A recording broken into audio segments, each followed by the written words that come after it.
Welcome to TFRCC TV, the Faithfully Rising Christian Community, a Catholic spiritual content channel dedicated to reflections, masses, adorations, gospel music, documentaries, and more. Our content is created for the Catholic community worldwide. While our platform is open to all, please be aware that the material presented here is exclusively intended for Catholics. We hold respect for all beliefs and do not seek to offend or convert followers of other religions. Thank you for joining us on our spiritual journey.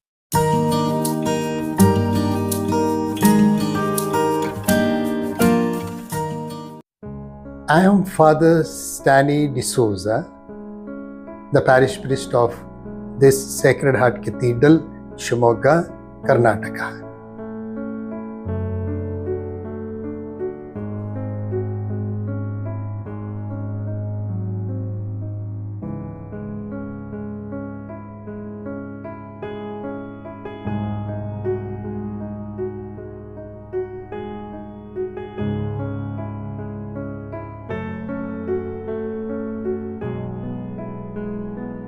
ಆತ್ಮೀಯ ಬಂಧು ಬಾಂಧವರೇ, ನನ್ನ ಹೆಸರು father Stany D'Souza.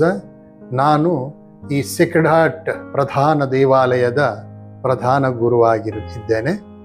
ಈಗ ಸರಿಸುಮಾರು 3 ವರ್ಷದಿಂದ ನಾನು ಪ್ರಧಾನ ಗುರುವಾಗಿ ನನ್ನ ಸೇವೆಯನ್ನು ಸಲ್ಲಿಸ್ತಾ ಇದ್ದೀನಿ. ಇಲ್ಲಿ ಕ್ರೈಸ್ತ ಧರ್ಮ ಅಸ್ತಿತ್ವಕ್ಕೆ ಬಂದಿದ್ದು 18ನೇ ಶತಮಾನದಲ್ಲಿ. 1847ರಲ್ಲಿ ಇಲ್ಲಿ ಒಂದು ಸಣ್ಣ ಚರ್ಚ್ ಇತ್ತು ಅನ್ನುವಂತಹ ದಾಖಲೆ ಇದೆ. 1873ರಲ್ಲಿ ಹೊಸ ಬೃಹತ್ ದೇವಾಲಯವನ್ನು ಕಟ್ಟಲಾಯಿತು. ಅದು ಸರಿಸುಮಾರು 100 ವರ್ಷ ಕಾಲ ಬಾಳಿಕೆ ಬಂತು.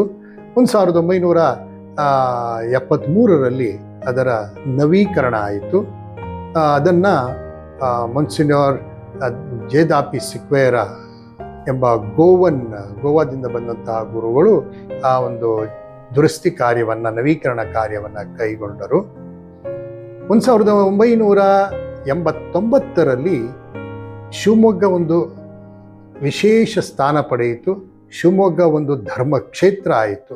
ಅದನ್ನು ಇಂಗ್ಲೀಷ್ನಲ್ಲಿ ನಾವು ಡಯಾಸಿಸ್ ಅಂತ ಹೇಳ್ತೀವಿ. ಧರ್ಮಕ್ಷೇತ್ರ ಆಯಿತು. ಧರ್ಮಕ್ಷೇತ್ರವಾಗಿ ಇಲ್ಲೇ ಒಬ್ಬರು ಧರ್ಮಾಧ್ಯಕ್ಷರು ಕೂಡ ಬಂದರು. ಆವಾಗ ಈ ಒಂದು ದೇವಾಲಯ, ಸಾಧಾರಣ ದೇವಾಲಯ, ಒಂದು ಪ್ರಧಾನ ದೇವಾಲಯವಾಗಿ ಮಾರ್ಪಟ್ಟು ಇಲ್ಲಿ 1873ರಲ್ಲಿ ಕಟ್ಟಿದಾಗ ಇಲ್ಲಿ ಫಾದರ್ ಜೇರ್ಬಿಯರ್ ಎಂಬವರು ಗುರುಗಳಿದ್ದರು. ಅವರು ಫ್ರಾನ್ಸ್ ದೇಶದಿಂದ ಸೇಕ್ರೆಡ್ ಹಾರ್ಟ್ ಪ್ರತಿಮೆಯನ್ನು ಇಲ್ಲಿ ತೆಗೆದುಕೊಂಡು ಬಂದಿದ್ದರು. ಆ ಪ್ರತಿಮೆ ಈಗಲೂ ಇದೆ. ಅದೇ ರೀತಿ ಒಂದು ಬೆಲ್ಲನ್ನು ತೆಗೆದುಕೊಂಡು ಬಂದಿದ್ದರು. ಆ ಬೆಲ್ಲು ಕೂಡ ಈಗಲೂ ಕೂಡ ಅದೇ ಇದೆ. ಒಟ್ಟಾರೆ ಇಲ್ಲಿ ಯೇಸುವಿನ ಪವಿತ್ರ ಪೂಜ್ಯ ಹೃದಯದ ಭಕ್ತಿ ಇದೆ. ಅದರ ಜೊತೆಗೆ ಕಾರ್ಮೆಲ್ ಮಾತೆಯ ಭಕ್ತಿ ಕೂಡ ಇದೆ. ಕಾರ್ಮೆಲ್ ಮಾತೆ ವಿಶೇಷ ರೀತಿಯಲ್ಲಿ ಇಲ್ಲಿ ತಮ್ಮ ಪ್ರಸನ್ನತೆಯನ್ನು ಇಲ್ಲಿ ಬೆಳಗ್ತಾ ಇದ್ದಾರೆ. ಅದರಲ್ಲಿ ತಾಯಿಯನ್ನು ವಿಶೇಷ ರೀತಿಯಲ್ಲಿ ಸನ್ಮಾನಿಸಲಾಗ್ತಾ ಇದೆ. ಜುಲೈ 16ನೇ ತಾರೀಕು ಆಕೆಯ ಹಬ್ಬವನ್ನು, ಮಹೋತ್ಸವವನ್ನು ಬಹಳ ವಿಜೃಂಭಣೆಯಿಂದ ಜಾತಿ ಮತ ಭೇದವಿಲ್ಲದೆ ಒಳ್ಳೆ ರೀತಿಯಲ್ಲಿ ಆಚರಿಸ್ತಾ ಇದ್ದಾರೆ. ಎಲ್ಲರಿಗೂ ಶುಭವಾಗಲಿ. ನೀವು ಕೂಡ ಈ ಒಂದು ದೇವಾಲಯವನ್ನು ಸಂದರ್ಶಿಸಿರಿ, ಭೇಟಿ ಮಾಡಿರಿ, ಜೊತೆಗೆ ವಿಶೇಷ ಆಶೀರ್ವಾದಗಳನ್ನು ಪಡೆಯಿರಿ. Many miracles are taking place in this church, in this place. So many people come, irrespective of faith, people come, not only looking at the marvel of this building, but also they get some vibration here. They get a little, solace to their mind and heart. So please do come, visit this church, have the blessing from the Lord Almighty. ನೀವು ಬನ್ನಿ, ಬೇರೆಯವರನ್ನು ಕಂಡುಕೊಂಡು ನಿಮ್ಮೆಲ್ಲರಿಗೂ ದೇವರ ಆಶೀರ್ವಾದಗಳು. God bless you all.